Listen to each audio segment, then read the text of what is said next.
രാജേന്ദ്രൻ, ഈ സിറിയ വളരെ നിർണായകമായ ഒരു ഘട്ടത്തിലൂടെയാണ് കടന്നു പോകുന്നത്. ഇനി അവരുടെ ഭാവി എന്താകും എന്നുള്ള കാര്യത്തിലും ലോകമിങ്ങനെ കാത്തിരിക്കുകയാണ്.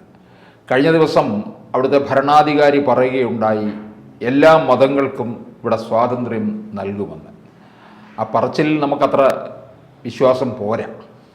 കാരണം മറ്റു പലയിടങ്ങളിലും നടന്നുകൊണ്ടിരിക്കുന്നത് ഒരു തീവ്ര വർഗീയവാദം തന്നെയാണ്. ഇതൊക്കെ തന്നെ ആയിരിക്കത്തില്ലേ അവിടെയും നടക്കാൻ പോകുന്നത്. ഒപ്പം ഇസ്രയേൽ വളരെ ശക്തിയോടുകൂടി അവിടെ കടന്നു കയറുകയും ചെയ്യുന്നുണ്ട്. നമ്മൾ പലപ്പോഴും ഈ മാധ്യമങ്ങൾ ഒരിക്കലും ഇന്ത്യയിൽ റിപ്പോർട്ട് ചെയ്തിട്ടില്ലാത്ത ഒരു വസ്തുത ഇതിൻ്റെ പിന്നിലുണ്ട്. മറ്റൊന്നുമല്ല, ഈ റിബൽ ഗ്രൂപ്പ് നേതാവായിട്ടുള്ള അദ്ദേഹത്തിൻ്റെ പേര് അദ്ദേഹം പറയുന്നത് അൽ ജൊലാനി എന്നാണ്. അൽ ജൊലാനി പല സമയത്ത് പല പേരുകൾ സ്വീകരിക്കും, സംഘടനയ്ക്കും അങ്ങനെ തന്നെയാണ്. ഇപ്പോഴത്തെ പേര് അൽ ജൊലാനി എന്ന് പറയുന്ന ആളാണ്. ജ്വലിപ്പിക്കുന്ന ആൾ എന്ന് സംസ്കൃതത്തിൽ നമുക്ക് അർത്ഥം പറയാം. അതല്ല, ഈ അൽ എന്ന് പറയുന്ന അള്ളാവിനെ സൂചിപ്പിക്കുന്നു. അറേബ്യയിലുള്ള സ്ഥാപനങ്ങൾക്കും വ്യക്തികൾക്കും എല്ലാം ഈ അല്ലുണ്ട്. നേരത്തെ ഉണ്ടായിരുന്ന അദ്ദേഹം പുറത്താക്കിയ പ്രസിഡന്റ് അൽ ബാഷറിനും ഉണ്ടായിരുന്ന. അപ്പോൾ അൾ എല്ലാത്തിനും പൊതുവായിട്ടുള്ള ഒരു പേരാണ്. അൽ കോമൺ ആയിട്ടുള്ള നെയിമാണ്. അൽ എന്നുള്ളത് അള്ളയെ സൂചിപ്പിക്കുന്നു. അവർ തമ്മിലാണ് ഈ കലാപങ്ങളെല്ലാം നടന്നുകൊണ്ടേയിരിക്കുന്നത്, അന്തമില്ലാത്ത കലാപങ്ങൾ.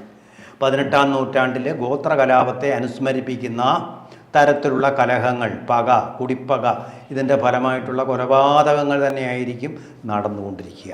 ഇവിടെ എന്തെങ്കിലും ഒരു ചെറിയ ബാലൻസ്, ഒരു ചെറിയ വ്യത്യാസം വന്നു കഴിഞ്ഞാൽ ഇത് വീണ്ടും അട്ടിമറിച്ച് വീണ്ടും അൽ ബാഷർ തിരിച്ചു വരാം, പിന്നെ അൽ ജൊലാനി പുറത്തു പോവുക.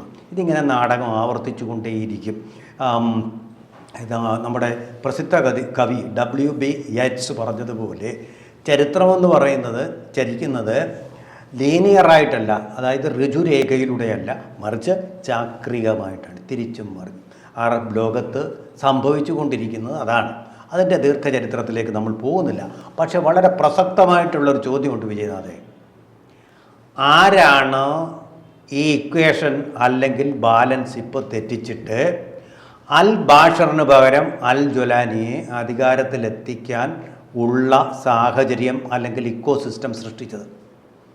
കേരളത്തിലെ ഒരു മാധ്യമവും ഇത് റിപ്പോർട്ട് ചെയ്ത് കണ്ടില്ല, ഇന്ത്യയിലെ ഒരു മാധ്യമവും ഇത് സ്പർശിച്ച് കണ്ടില്ല. എല്ലാവരും ഈ അൽ ബാഷറെ നിന്ദിക്കുകയും അൽ ജൊലാനിയെ ഇപ്പോൾ ഏതോ ഒരു പ്രവാചകൻ എന്നുള്ള മട്ടിൽ ആദരിക്കുകയും ഒക്കെ ചെയ്യുന്ന വാക്കുകളാണ് ഇപ്പോൾ ഉപയോഗിച്ചുകൊണ്ടിരിക്കുന്നത്. ഈ സാഹചര്യം ആര് സൃഷ്ടിച്ചിട്ടു? ഈ സാഹചര്യം സൃഷ്ടിച്ചത് ഇസ്രായേലാണ്. ഇസ്രായേൽ ഒരേ സമയം 3 രാഷ്ട്രങ്ങൾക്ക് നേരെ ആക്രമണം നടത്തി. ഇറാൻ, സിറിയ, അതുപോലെ തന്നെ ലെബനൻ. സിറിയയിൽ ആക്രമിച്ചത് അവിടെയുള്ള സിറിയയിൽ ഹൊസ്ബുള്ള ഗ്രൂപ്പിനെ പിന്തുണയ്ക്കുന്നത് ഇറാൻ ആയതുകൊണ്ടാണത്. അവർക്ക് നേരെയുള്ള പരോക്ഷമായ ആക്രമണം. ആ ഹെസ്ബുള്ള ഗ്രൂപ്പായിരുന്നു ഇതുവരെ അൽ ബാഷറെ അധികാരത്തിൽ ഏതാണ്ട് നീണ്ട 15 വർഷക്കാലം അധികാരത്തിൽ തുടരാൻ അനുവദിച്ചത്. അവരുടെ ശക്തി കൊണ്ടായിരുന്നു. കാരണം എന്താ? ഇറാനും ഷിയ മുസ്ലിങ്ങളുടെ ഭാഗത്താണ്. ഷിയ മുസ്ലിങ്ങളാണ് അവിടെ ഭൂരിപക്ഷം. ഷിയ മുസ്ലിം രാജ്യമാണത്. അതുപോലെ തന്നെ ഹെസ്ബുള്ളയും ഷിയ മിലീഷ്യ ഗ്രൂപ്പാണ്. അതിൻ്റെ ബലത്തിലാണ് ഇത്ര നാൾ അൽ ബാഷർ പിടിച്ചു നിന്നത്. പക്ഷേ ഹെസ്ബുള്ള തകർന്നു എന്നുള്ളതിൻ്റെ ഉദാഹരണമാണ് അൽ ബാഷറിന് രായ്ക്ക് രാമാനം നാട് വിട്ട് പോകേണ്ടി വന്നത്. പോയത് മറ്റെങ്ങുമല്ല, അടുത്ത് തന്നെ ഉണ്ട് റഷ്യ. ഈ ഇക്കോസിസ്റ്റം ഒന്ന് മാറ്റിക്കഴിഞ്ഞാൽ വീണ്ടും അൽ ബാഷർ അവിടെ വരും.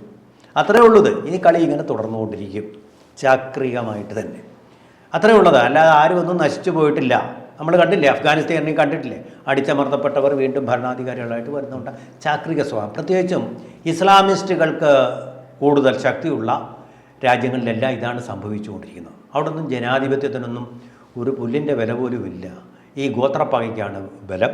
ഗോത്രപ്പക പണ്ടൊക്കെ അവിടെ ഉണ്ടായിരുന്നു. 2 നൂറ്റാണ്ടുകളിൽ ഈ ഗോത്രപ്പക, ഒരു ഗോത്രം ശക്തി പ്രാപിക്കുമ്പോൾ അടുത്ത ഗോത്രത്തെ ചെന്ന് നശിപ്പിക്കുക, അവരുടെ സ്ത്രീകളെയെല്ലാം ബലാത്കാരേണ പിടിച്ചുകൊണ്ടുപോവുക, ബലാത്സംഗം ചെയ്യുക, നശിപ്പിക്കുക, അലറി വിളിക്കുക. നമ്മൾ പഴയ സിനിമകളിലൊക്കെ കണ്ടിട്ടുണ്ട്.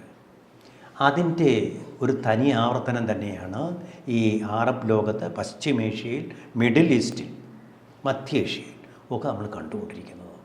അതിങ്ങനെ ആവർത്തിച്ചു കൊണ്ടേയിരിക്കും. അടുത്ത കാലത്തൊന്നും ഈ ആവർത്തന പ്രക്രിയ, ഞാനീ പറയുന്നത് അൽ ജുലാനി സ്ഥിരമായിരിക്കുമെന്നല്ല, ആവർത്തന പ്രക്രിയ തുടർന്നുകൊണ്ടേയിരിക്കും. ഇവരാരെ പുറത്തു ചാടിച്ചവർ കരുത്താർജിക്കുമ്പോൾ വീണ്ടും തിരിച്ചു വന്നുകൊണ്ടിരിക്കും. ഈ അവസ്ഥ തുടർന്നുകൊണ്ടേയിരിക്കും. പക്ഷേ ഇതിൽ പ്രധാനമായിട്ടുള്ള കാര്യം, ഈ അവസ്ഥ ഇപ്പോൾ സൃഷ്ടിച്ചത് ഇസ്രായേലാണ്, ഇസ്രായേലിൻ്റെ കരുത്താണ്. അതിൻ്റെ അർത്ഥം ഹെസ്ബൊള്ളയെ അവർ തകർത്തു.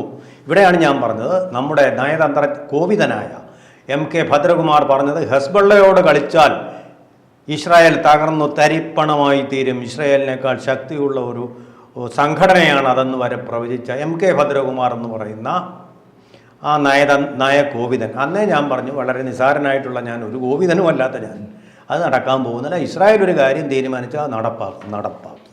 ഹെസ്ബൊള്ളയെ തകർത്തു, അവർ ഇറാൻ്റെ ശക്തി സ്തംഭിപ്പിച്ചു.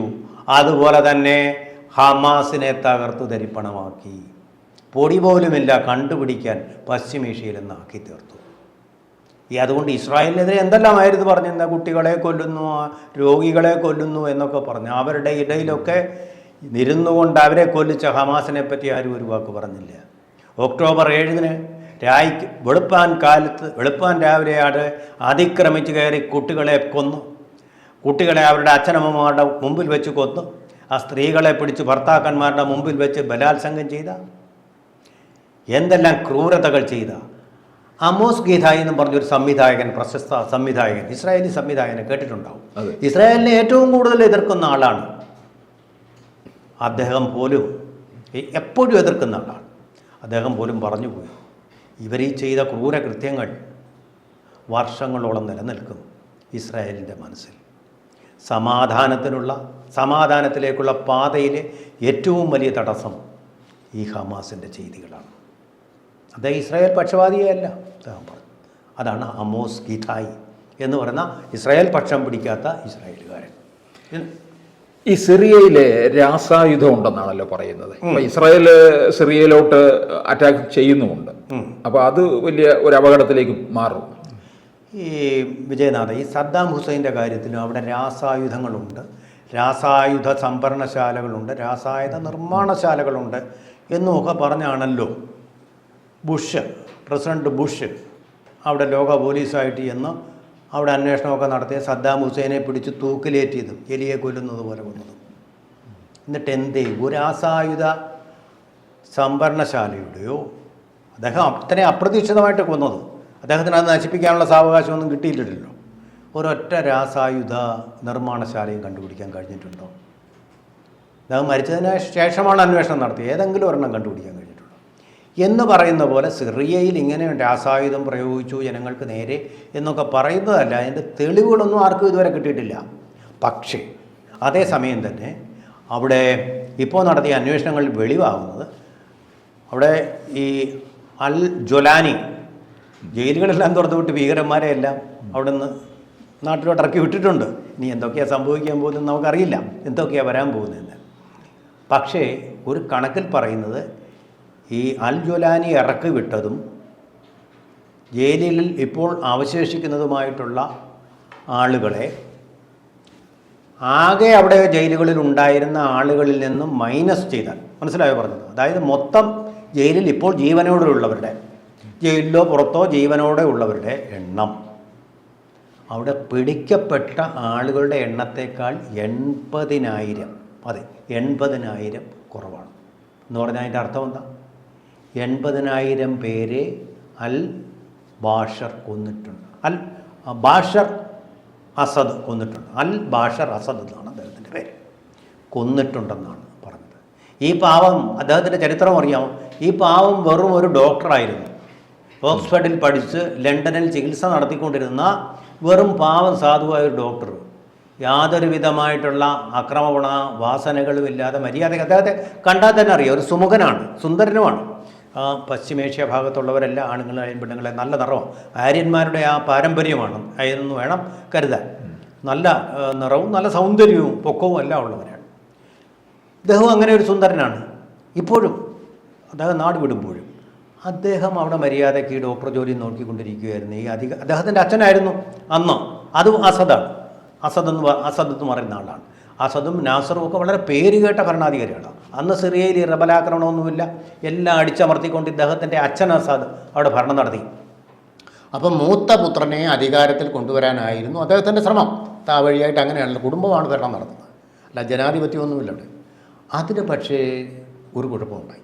കെയ്റോയിൽ വെച്ച് ഈ മൂത്ത മകൻ ഏതോ അപകടത്തിൽ മരിച്ചു കഴിഞ്ഞപ്പോൾ തൻ്റെ പിൻഗാമിയായിട്ട് വേറെ ആരെയും കൊണ്ടുവരുന്ന പ്രശ്നമില്ലല്ലോ അവിടെ. ഈ ഇന്ത്യയിലെ കോൺഗ്രസ് ഭരണം പോലെ തന്നെയാണത്, നെഹ്റു കുടുംബം മാത്രം ഭരിക്കും. അതിൻ്റെ തൻ്റെ പിൻഗാമിയായിട്ട് കൊണ്ടുവന്നത് ഈ ബാഷർ അൽ അസദിനെയാണ്. അദ്ദേഹം സൗമ്യ സ്വഭാവത്തിലാണ് ആദ്യം പെരുമാറിയത്, വളരെ സൗമ്യനാണ്. പക്ഷേ ക്രമേണ അദ്ദേഹം അച്ഛനെ പോലെ തന്നെയായി, അച്ഛൻ്റെ ഗുണം കാണിച്ചു തുടങ്ങി, ആളുകളെ അടിച്ചമർത്താൻ തുടങ്ങി. അങ്ങനെയാണ് റിബലുകൾ ഉണ്ടായത്. ഇറാൻ അങ്ങോട്ട് ഈ ഹെസ്ബുള്ള മിലിറ്റൻ്റ് ഗ്രൂപ്പിനെ അയച്ചതും ഏറെക്കാലം അദ്ദേഹം ഭരിച്ചു റഷ്യയുടെ സഹായത്തോടു കൂടി. റഷ്യയെ സഹായിക്കാൻ കാരണം എന്താ? റഷ്യയ്ക്ക് അവിടെ ഒരു തുറമുഖം വേണം, നേവൽ തുറമുഖം അവർക്കുണ്ട്, അതിനുവേണ്ടിയാണ് സഹായിച്ചത്. ഇപ്പോൾ അതിൻ്റെ ആവശ്യമില്ല. യുക്രൈൻ ആക്രമിച്ച് അവർ പകരം ഒരു തുറമുഖം കണ്ടെത്തിയിട്ടുണ്ട്. അപ്പോൾ സിറിയ പോയാലും അവർക്ക് പ്രശ്നമൊന്നുമില്ല, അതുകൊണ്ട് വലുതായിട്ടൊന്നും സഹായത്തില്ല, അഭയം കൊടുത്തു, അത്ര തന്നെ. അത്രയാണിപ്പോൾ സംഭവിച്ചിരിക്കുന്നത്. ഇനി നാളെ നടക്കാൻ പോകുന്നത് എന്താണെന്ന് മേളിലിരിക്കുന്ന ആളിന് മാത്രമേ അറിയൂ. കാരണം ഇവരെങ്ങനെയൊക്കെയാണ് പ്രവർത്തിക്കുന്നത്, എന്തൊക്കെ നാടകങ്ങളാണ് കളിക്കുന്നത്. ഈ വെറി, പക, കുടിപ്പക, ഇതൊക്കെയാണ് ഇവരെ നയിക്കുന്നത്, അല്ല സാധാരണ മനുഷ്യരൊന്നുമല്ല. ഈ അസാധാരണ മനുഷ്യർ എന്തൊക്കെയാണ് ആ പശ്ചിമേഷ്യയിൽ ഇനിയും ചെയ്തു കൂട്ടുക എന്നുള്ളത് നമുക്ക് പ്രവചിക്കാൻ കഴിയാത്ത കാര്യമാണ്. കൂടുതൽ വാർത്തകളും വിശേഷങ്ങളും നിങ്ങളിലേക്ക് എത്താൻ ABC മലയാളം സബ്സ്ക്രൈബ് ചെയ്യുക, ബെൽ ബട്ടണും അമർത്തുക.